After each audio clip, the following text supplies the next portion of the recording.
Boys like PLO 8 and got a second place out of 118 people. 50-cent buy-in, 55 cents actually. Got second place. Pretty fun. Only bad thing is it's almost midnight. Getting a late start this morning since I was up late playing poker. Doing my leg swings so I can get a little bit of a warm up.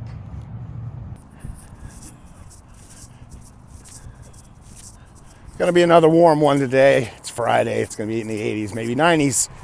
Kind of like last Friday when I was in Vegas at the USA Track and Field 100-mile championships. So let's get out and do it though. I'm feeling a little off this morning because, like I said, I stayed up a little late, but it was good because it was my second place on that. One of my best finishes since I started my bankroll challenge beginning of March.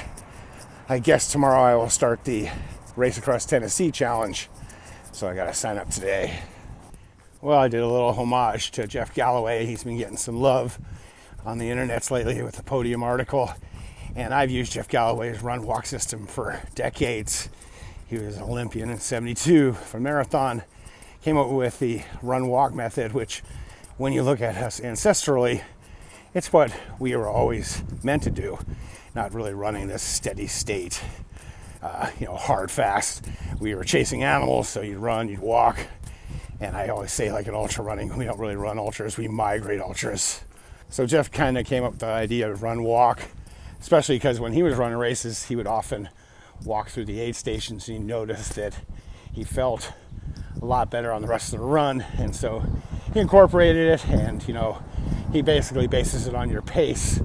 The faster you are, the less you walk. The slower you are, the more you walk. And for the longest time, he used to give you 1 minute walking breaks. And then just recently, or at least recently to me, I never seen this until a while ago now, he recommends 30-second walking breaks. And so when I started coaching full-time adults, 2009, I often had my athletes do run walks. It seemed like a favorite was kind of 1 minute walk, 3-4 minute run. Actually, I like the 4 minute. But that was more for people running 8-9 minute pace. And, even Bill Rogers himself occasionally, definitely walk through aid stations. So something that many people do. It's crazy how walking has such a bad rep in the running community, especially since, I get it back in the day when I first started running marathons in the early 80s.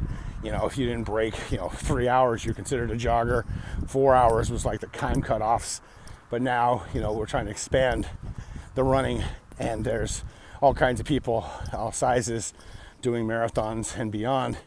And so really embracing a good steady walk is key, and doing the run walk method definitely helps. I often say I don't really take walking breaks. I take running breaks because I can't walk for hours and hours and days like my buddies Anthony Culpepper and Yolanda, who are centurions who've done 100 miles in 24 hours. So what I do with mine is Gym Boss made these timers that you used to have to wear, but now they've got a great timer on the phone app, and so I just set it for 2 minutes, and I take 30 steps or so, walk 30 seconds, try and run a minute and a half, and that's kind of my thing. Based on my pace, I really should be doing a 30-30, but that's just too much walking and too much running. Run, walk too much. So I like to try and do a little bit more. And that seems to work good, that ratio, 30-second walk, 90-second run. And I've done some of my better 10K and half marathons doing that. Now the key too is when you do the run walk is you have to do it right from the start. If you hold off and don't do it, until you can't run, later in the thing, you eventually won't be able to run at all.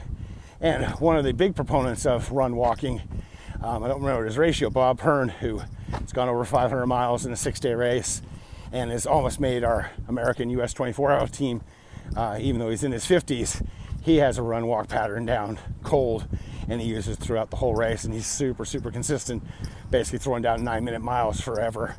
And in fact, he will be out there doing his run walk this weekend, trying to make the 2021 World 24-hour team. So good luck to Bob. Besides being an Olympian and coming up with the whole Galloway walking method, Jeff Galloway was one of the first especially running shoe stores in Atlanta. In fact, he was in Atlanta when I was in Atlanta, but I was a young kid. I left Atlanta when I was 10. But he, especially running stores, he helped with the Peachtree race. It became a huge, gigantic race.